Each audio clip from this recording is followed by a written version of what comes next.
Bonjour à toutes et à tous, bienvenue dans cette nouvelle vidéo du TN Show.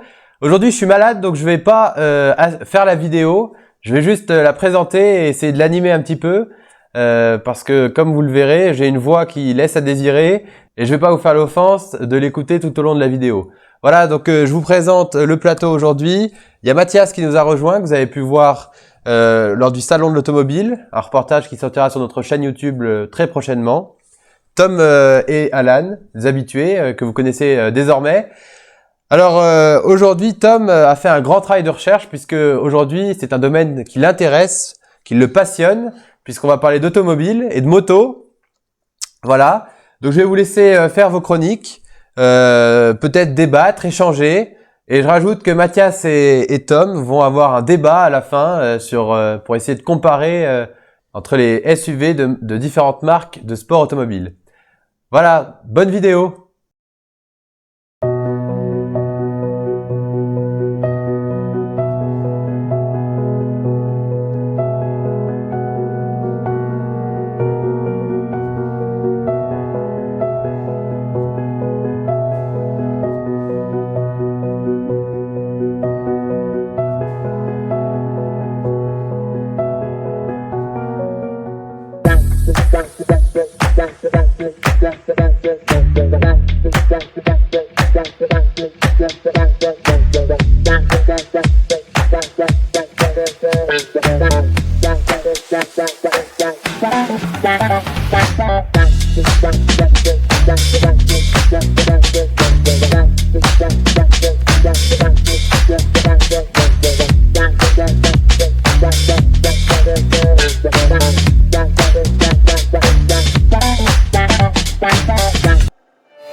Donc on va commencer cette revue d'actualité. Je vais vous résumer le Grand Prix de MotoGP. Ensuite, je donnerai la parole à Alan. Le dernier Grand Prix de MotoGP s'est déroulé au Japon sur le circuit de Twin Ring Motegi, un circuit censé être très rapide d'une longueur de 4,8 km. Censé, oui, parce que quand il y a de la pluie en moto, c'est pas bon. J'en ai déjà fait les frais, donc on peut dire que moto plus pluie égale danger. Alors même avec des pneus pluie qui ont même pas été mis dès le départ et des motos qui frisent des chiffres immenses, un véritable enfer s'est abattu sur le circuit, si bien que la course a été gelée, figée, comme on dit, à peu près autour du 13e tour. Malgré tout, beaucoup de spectacles, enfin, notamment beaucoup de chutes, mais quelques déplacements. On note que dès le début de la course, Maverick Viñales a chuté, un grand pilote chez Suzuki, pour la team Suzuki. Même Johann Zarco, le français pourtant souvent très safe sur la conduite sous la pluie, est tombé et on va le voir a connu un sort très cruel. Le résultat de la course, Jorge Martins, un Espagnol qui roule chez Ducati, s'impose et n'est plus qu'à 3 points du leader Francesco Bagnaia, un Italien, également pilote chez Ducati mais pas dans le même team. La moto Ducati cette année est la meilleure du circuit. On rappelle que si un pilote gagne la course, il empoche 25 points et que nouveauté cette année, il y a des courses sprint qui rapportent un total de 12 points si on gagne la course. Ici, c'est Jorge Martin qui a gagné les 2 courses et il empoche 37 points donc sur le week-end. La dernière info à retenir, c'est la chute justement de Johann Zarco. Pour votre rappel, en cas de chute, on a le droit de pousser sa moto jusqu'au stand et de reprendre la course si sa chute est survenue au même moment, quelques secondes avant qu'un drapeau rouge soit signalé, à condition de pousser la moto et de rester dans les limites de la piste.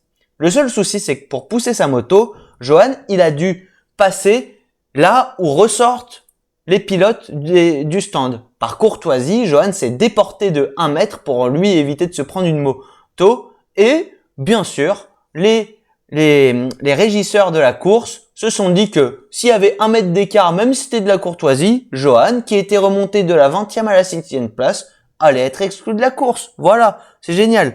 Donc, Sans commentaire, je tairai le nom d'autres pilotes, d'autres nationalités ayant déjà commis cela et n'ayant pas été disqualifiés. Je laisse la parole à mon collègue Alan.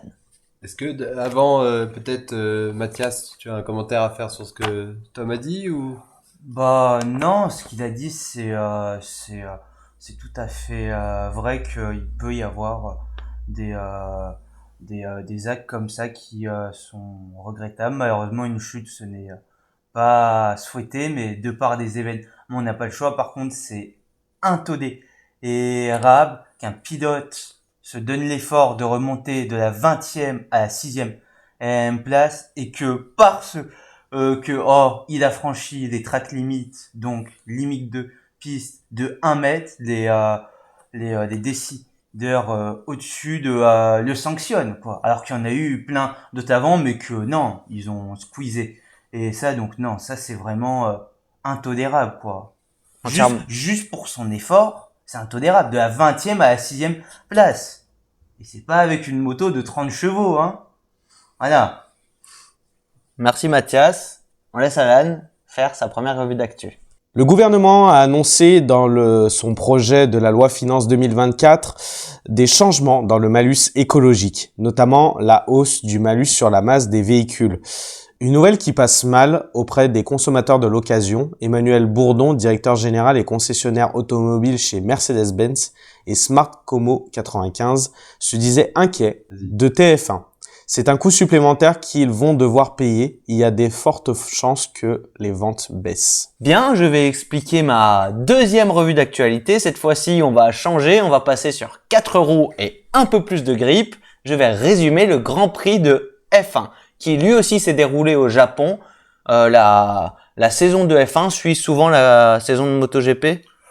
Oui, globalement. Ok. Sur 2 circuits différents, Twin Rig Motegi pour la MotoGP et circuit de Suzuka, un circuit qui a la particularité d'être en vide et qui est très très rapide. Ce Grand Prix a vu s'imposer, comme souvent cette saison, Max Verstappen, le pilote des Pays-Bas, avec malgré tout une belle bataille dès le départ avec l'écurie McLaren et ses 2 pilotes, Lando Norris et Oscar Piastri. Merci confrère. Notons aussi la super bataille entre Russell et Hamilton.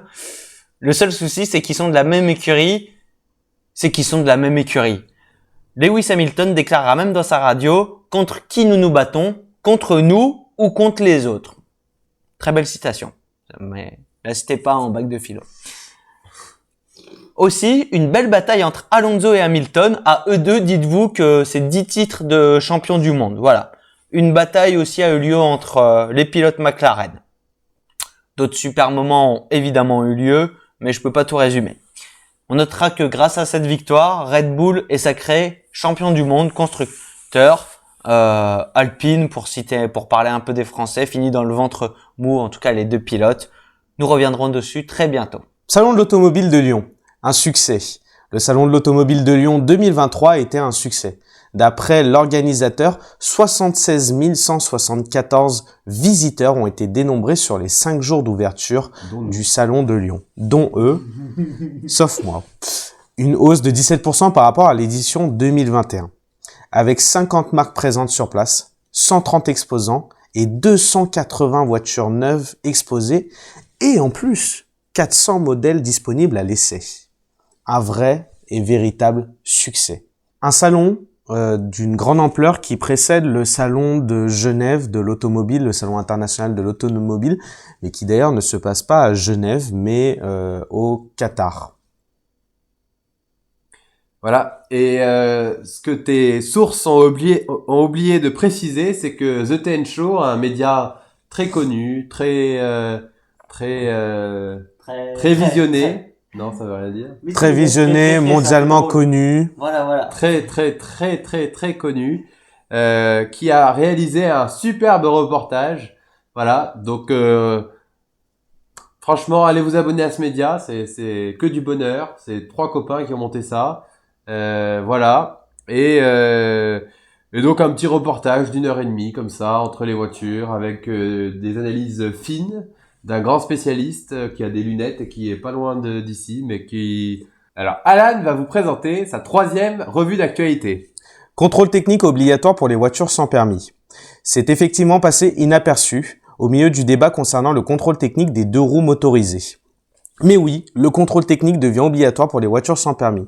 Un décret d'août 2021 a en effet prévu d'imposer aux quadricycles légers à partir de 2023 afin de se mettre en conformité avec la législation européenne, notamment pour contrôler les taux de pollution et les risques d'accident. Le gouvernement avait d'abord abrogé cette mesure dans un nouveau décret en juillet 2022, mais que le Conseil d'État l'a finalement réinstauré. Conseil d'État d'ailleurs où j'en ai déjà parlé de à quoi ça sert le Conseil d'État, qui est la juridiction suprême administrative. J'en reparlerai sur Instagram. Passons maintenant à la rubrique chronique. Voilà, présentée cette fois-ci par Tom. Une fois n'est pas coutume, je n'ai pas de chronique à faire et donc il va réaliser sa chronique sur la saison de l'écurie Alpine en Formule 1. Aujourd'hui, on va parler d'une chronique intéressante, passionnante, remplie de mystères. Normal, c'est toi qui l'as fait, alors ça peut être que passionnant. Hein. On va parler d'une écurie qui l'année dernière a eu des super résultats en 2022. Je veux bien sûr parler de... Bien, je vous ai pas du tout spoilé en annonçant la chronique, mais essayez de trouver quand même. Vous n'avez pas d'idée? Je veux bien sûr parler de Alpine, qui était au meilleur de sa forme l'année dernière en 2022. 2 super pilotes, Fernando Alonso, 2 fois champion du monde en 2004 et 2005 avec qui? Des Français, avec Renault, 9e au général, et à Esteban Ocon, un jeune Frenchie, 8e au général, et un classement constructeur tutoyant les sommets avec près de 173 points, pointant 4e au classement constructeur, car oui, en F1, il y a un classement des pilotes et un classement constructeur. Voilà. Cette année, c'est plus compliqué. Le duo a été remplacé. Alonso est parti chez Aston Martin, qui d'ailleurs est 4e justement au classement général des constructeurs, avec un tout petit peu moins de 60 points de Ferrari, qui en général mettait beaucoup de points d'avance comme cette année. Fernando Alonso a été remplacé par Pierre Gasly, un autre Français qui avait terminé 13e de mémoire en 2022. Un duo français donc. Bonne idée? Oui et non. Ah, pour faire le show chez Alpine, il n'y a pas de souci. Hein. Avec 2 talents bruts comme Ocon et Gasly, aucun problème. Mais niveau résultat et entraide, on peut pas dire que ce soit l'amour fou. Et leur classement, n'en parlons pas, un classement moyen. Si on part du principe que les abandons équivaut à une dernière place, qui est à peu près le cas, voilà. Ils ont un score moyen, une position moyenne de 11,6 si on additionne du coup tous leurs classements combinés, voilà. Soit pratiquement en fait 12 au classement en moyenne. Et bizarrement, leur classement général est de 11e pour Gasly et 12e pour Ocon. Bref, un classement moyen, une écurie qui cette année a été du coup plutôt moyenne et qui se devait de relever la barre dès le départ, ce qui n'a pas été fait. On notera malgré tout les podiums respectifs de nos 2 pilotes. 3e au GP des Pays-Bas pour Gasly et 3e quand même au GP de Monaco pour Esteban. Malgré la fougue et le talent de ces 2 diamants et du sérieux de l'écurie Alpine, cette saison n'a pas été parfaite. Nous pensons malgré tout, et je pense malgré tout que c'était une année de rodage pour Alpine qui fera sensiblement mieux la saison prochaine et qui peut-être commencera déjà par resserrer les rangs dès la fin de saison. Un commentaire? Non, sans commentaire, c'est très dommage quand même, parce qu'on s'attendait, on attendait beaucoup de cette écurie, voire 2 Français dans une écurie française qui plus et qui sont tous basés au même endroit, en Normandie. Ça faisait rêver, mais malheureusement, ça nous a pas fait rêver en ce début de saison et cette moitié de saison à cause de leurs nombreux accidents communs ou par certaines petites erreurs de pilotage et également par leur classement général aux courses. On s'attendait sûrement tous à mieux, mais j'espère que cette fin de saison sera assez bonne et que le début de la saison prochaine ne pourra être que meilleur. Un pronostic, leur classement, tu penses en valeur, en talent? Moi, je les mettrais 8 et 7, quelque chose comme ça. Ouais, voilà, c'est ça.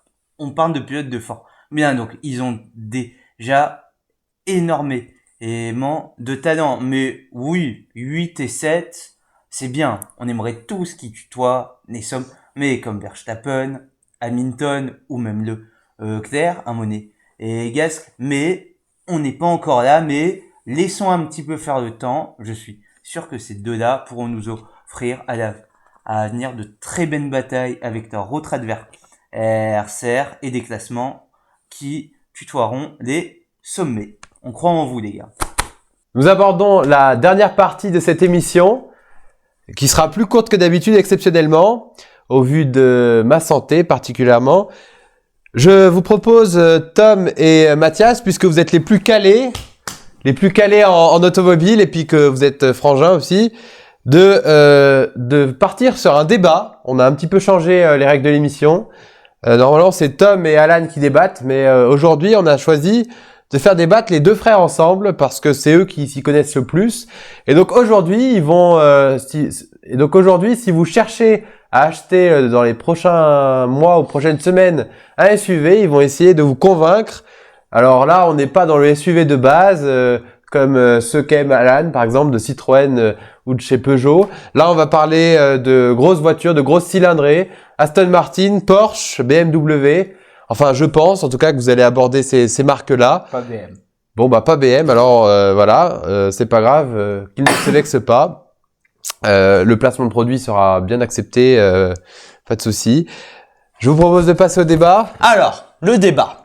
4 prétendantes, 2 nouvelles et 2 plus classiques.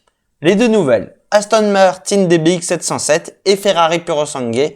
Les 2 classiques, Porsche Cayenne dans son format hybride et la Lamborghini Urus ici dans son format Performante. Je vais les présenter et on en parle un petit peu après. Alors, commençons par l'Aston Martin. Un charme à l'anglaise, 700 chevaux, 900 Nm de couple, de quoi bien se mettre sur la voie de gauche pour descendre dans le sud de la France. Voilà, 2 tonnes 1, ça passe, 2 turbocompresseurs et finalement un bon vieux 4 litres biturbo qui arrache le bitume. 310 km/h, une concurrente de taille pour le Cayenne.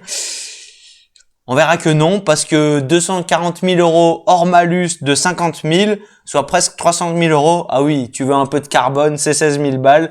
Donc, 300 000 €, 90 000 € de plus qu'un Cayenne, c'est non. Vive Porsche.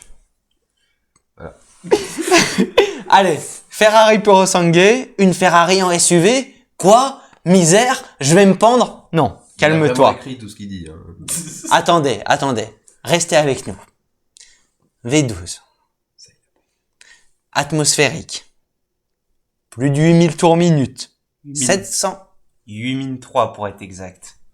Ah là là, heureusement que Cool. Mathias est là. 700 Nm de couple. C'est pas mal pour un atmosphérique. À peine plus de 2 tonnes. 300 km/h, mais je pense que ça va plus vite en vrai. Alors ok, c'est pas une F12 Tour de France. Mais ça gueule. Et c'est très surprenant d'après les essayeurs. Parce que ça a pas un châssis classique. C'est pas un châssis en échelle comme tous les SUV, comme tous les 4x4. Et non. Chez un châssis tubulaire tout droit dérivé d'une Roma. Une routière. C'est pas non plus la sportive de l'année chez Ferrari. Mais c'est un très bon châssis. Ferrari doit se réinventer, élargir ses gammes. Le design est perfectible. Enfin, moi, c'est pas ce que je préfère. Mais voilà. Juste dire V12 atmosphérique 6 litres 5. En plus, je l'ai pas précisé. Et ben voilà. Tu signes ton chèque. Ah oui. On va le voir. C'est soit t'as 2 Cayenne, soit t'as un Purosangue. Avec quelques options. Vive Porsche. Et une boîte F1. Rien que ça. Bon. Voilà. Allez, reste là, toi. Maintenant, passons au classique. Avant de passer à l'étalon dont vous avez compris qui commence par P finit par un E, passons au Lamborghini Urus Performante. 660 chevaux, 850 Nm de couple. Voilà, c'est à peu près digne, toujours de quoi aller très bien sur la voie de gauche. V8 biturbo de 4 litres, comme le Cayenne, on le verra, et c'est le moteur de la RS6. Surprenant, Des freins énormes, c'est des galettes en carbone céramique, 10 000 € le frein. Voilà, tu peux pleurer quand t'en rayes un. Pareil que les jantes de toute façon. 10 pistons à l'avant, 6 pistons à l'arrière. On n'a jamais vu ça, c'est juste un truc de ouf. Le machin, tu passes de 300 à 0 en 5 secondes. Voilà. suis à peine Monopiston à l'arrière, hein. Monopiston. Non, si. Non, monopiston, j'en ai vu un il y a 2 mois, c'est du monopiston qu'ils ont mis dessus. Va savoir pourquoi, Mais c'est du mythe. j'en ai aucune idée. C'est du un Vive piston. Porsche. Va savoir pourquoi, mais ne vous inquiétez pas, ça va calmer toutes vos ardeurs au freinage, parce que ça freine D'ailleurs- vraiment fort. D'ailleurs, si vous avez Amazon Prime, Prime Video, pardon, allez voir, il y a une superbe vidéo dans l'émission The Grand Tour. Alors, c'est pas du tout sponsorisé, mais c'est personnellement, et on les aime tous ici, des journalistes très compétents. Alors, il y a Jeremy Clarkson, Richard Adamon et puis James May. Ils ont monté ça sur Amazon Prime et ils font un essai justement du Lamborghini Urus. Alors eux, ils se mettent jamais dans des conditions normales entre guillemets pour faire leurs essais. Et donc là, ils ont essayé de faire une course entre l'Urus et une Porsche 911 sur la neige. Voilà. Donc l'essai, la vidéo est vraiment dingue. Ils essayent. Donc Jeremy Clarkson, en l'occurrence, parle de la voiture. Donc, si vous voulez un complément d'information de ce que Tom vient de vous dire, allez voir la vidéo. Et je pense que vraiment, vous passerez un moment super agréable parce que vous verrez, vous découvrirez l'humour à l'anglaise. Et c'est vraiment ce qu'on adore. En plus, forcément, de la passion de l'automobile. Et le fish and chips des Anglais. Voilà. Et pour votre rappel aussi, à l'époque, avant 2020, on va dire, le Urus était quand même le meilleur SUV du monde, tout simplement.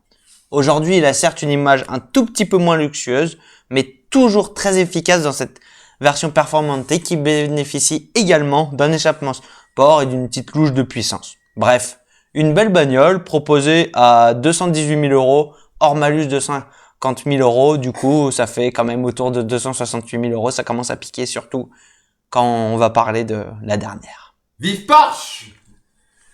La Porsche Cayenne. Ah, Dans son format hybride, tais-toi Tristan. dans le garage. Ah non, pas encore. Pas encore.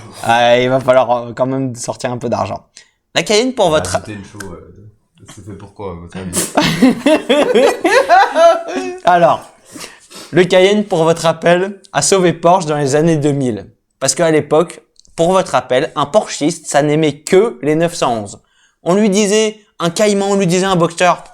Non, j'achète que de la 911. Alors proposer quasiment de créer un SUV de toutes pièces, c'est quasiment eux qui ont créé les SUV. C'était révolutionnaire. Et ici, cette année 2023, avec un facelift, Porsche frappe encore très très fort avec ce Porsche Cayenne hybride V8 4 litres biturbo, aidé par des moteurs électriques gonflés à plus de 740 chevaux tout simplement, et 950 Nm de couple. C'est les valeurs les plus hautes du comparatif. 2 tonnes 6, ok, c'est un peu lourd, mais je vous assure que ça arrache le bitume à malheureusement tous ses concurrents. Ils seront tous dans le rétro. Et de la Porsche se dégage en fait un vrai esprit de luxe et de sportivité. Même si c'est un gros SUV, il garde vraiment un ADN de sportive. Le châssis Porsche, il a toujours été exceptionnel de partout. Et beaucoup de classe, trop de classe. Et actuellement, on peut le dire, le titre de meilleur SUV du monde, tant par la qualité de finition que par ses performances. Criard. Déjà que la version à 680 chevaux, elle est à plus de 310 km/h de mémoire. Celle-ci, elle doit bien aller à 320, 330, enfin, j'en sais rien, je suis un peu chauvin aussi. Et le prix, elle est moins chère que toutes les autres. 90 000 € moins cher que la Stone. Si tu mets quelques options sur le Purosangue, en fait le Cayenne il est juste 2 fois moins cher, tout simplement. Mais ça compte quand même. Hein. Ouais, ça compte. Ça compte Et pas, 50 hein. 000 € de moins qu'un Urus Performante. Donc ça fait un total en fait de 212 000 €. C'est très cher, c'est une somme, mais c'est en tout cas bien moins cher que la concurrence. Ça la vaut et c'est même sûrement meilleur. Voilà. Donc la voiture est mieux et moins chère. Donc si vous avez 212 000 € à mettre dans une voiture, foncez chez Porsche. Ou ailleurs, mais en tout cas si vous aimez les SUV, Non, foncez pas chez ailleurs, Porsche. chez Porsche. Oui, chez Porsche Porsche, aussi, ça. voilà. Hop. Acheter une Ferrari quand même. Hein. Non, une C'est Porsche, c'est Bon. mieux. C'est mieux. C'est Ferrari, mieux. en fait, toutes ces voitures, il faut bien comprendre qu'elles sont différentes. L'Aston, c'est le charme à l'anglaise qui a quand même des performances exceptionnelles comme toutes ces voitures. C'est celle finalement qui, je pense, peut tutoyer la Porsche de très près. Charme à l'anglaise, un super moteur, une super boîte, un look plutôt réussi, je trouve. Et 707, c'est une petite référence en fait à James Bond 007. Ouais, mais je pense que l'Aston Martin, là où elle baisse un petit peu dans le classement, c'est dans la vie de tous les jours. Si tu en fais un usage, pas que comme grande sportive et que tu la prends comme l'Aston Martin, on sait que c'est des moteurs qui viennent de chez Mercedes. Niveau fiabilité, elle sera moins fiable. En tout cas, moi, je dirais ça. Elle serait plutôt moins fiable que la Porsche. Hein. Ça va avant, oui, Les derniers moteurs sont mais quand ça va même mieux. Ça va mieux. vraiment à bout. Tiens, et on parle d'un V8, donc à utiliser tous les jours en daily. Le V8 pour connaître, quand on parle de cette architecture, tu vois, pour connaître certaines personnes qui ont des voitures équipées de V8, c'est fiable. C'est fiable, très fiable. surtout des derniers, hein. Bon. Pour que ça tombe en panne, putain. Tu peux y Faut le aller, faire, hein. mais c'est vrai qu'avant, Aston avait quand même une petite réputation Ils avaient leur réputation de fiabilité. à tenir, notamment avec leurs V12 et leurs anciens V8. Ouais, voilà. Oui. c'est Bon. vrai. Voilà. En tout cas, une très bonne voiture maintenant, plutôt aboutie, mais c'est vrai que on peut encore avoir certains doutes à voir sur le temps. La Ferrari, une voiture en fait exceptionnelle. Elle coûte 2 fois plus cher que les autres. Globalement, c'est super cher. On est d'accord et on peut en rire, mais la passion d'automobile, elle s'arrête pas là. Un V12 qui gueule à la mort, ok, ça va pas être pratique parce que vraiment, ça s'utilise haut dans les tours si tu veux en profiter. Mais malgré tout, ça reste confortable, ça marche bien, mais ça fait vraiment beaucoup de bruit et ça allume la flamme des passionnés. C'est un atmosphérique, c'est des moteurs qu'on verra encore que très peu. Porsche, ils ont tenté le pari de la GT4 RS, de la GT3, ça a très bien marché. Là, on voit un Ferrari puro sangue. Ferrari, ils essayent de faire des moteurs turbo pour, de temps en temps, pouvoir dire, allez, je le lâche un bel atmosphérique. En V12, en plus, en général, c'est magnifique. Le Lamborghini Urus, maintenant, c'est un peu devenu un classique, en fait. Il est sûrement un tout petit peu en dessous de le DBX, même maintenant, je pense, à voir, à comparer. Mais ça reste un incontournable qui est aimé par beaucoup parce que malgré tout, son prix reste quand même moins cher et c'est celui qui a un des meilleurs chiffres de vente malgré tout. Et bien sûr, c'est des choix de cœur d'aimer Porsche. C'est des raisons. Souvent, Porsche, c'est justement le choix de la raison parce que ça allie tout et ça fait tout souvent très bien, mais ça transcende pas toujours la nature de l'automobile, en tout cas pas dans un SUV à la différence d'une Puro Sangue par exemple. Voilà. C'est mon Voilà, avis. donc petit résumé de cette vidéo. Moi, j'ai bien aimé ce débat parce que donc ça nous prouve quand même que Porsche est un petit peu au-dessus, en tout cas dans ce qu'elle propose niveau qualité et enfin le rapport entre la qualité et le prix. Donc voilà, allez chez Porsche si vous avez les moyens, du moins. En tout cas, si vous n'avez pas les moyens, essayez de travailler pour. Et après, forcément, on n'a pas tous les mêmes rêves. Si on doit retenir quelque chose, une petite moralité de cette fin d'émission, c'est travailler pour vivre de votre passion, quelle qu'elle soit. Essayez de vous donner les moyens, en tout cas, d'y arriver. Parce que quand on fait quelque chose qu'on aime ou alors qu'on pratique sans en faire son métier, qu'on le pratique en dehors de son métier, eh ben c'est toujours un réel plaisir. Je pense que c'est un but dans la vie à tenir. Voilà, en tout cas, merci beaucoup de nous avoir suivis. C'était un plaisir de tourner cette émission avec vous. Voilà, même si j'étais diminué et pas très présent dans cette émission. Voilà, donc vous avez fait du très bon travail en me remplaçant. Voilà, abonnez-vous si ce n'est pas encore fait. Commentez, partagez. Et on se retrouve la semaine prochaine pour une nouvelle émission. Merci beaucoup. À la semaine prochaine.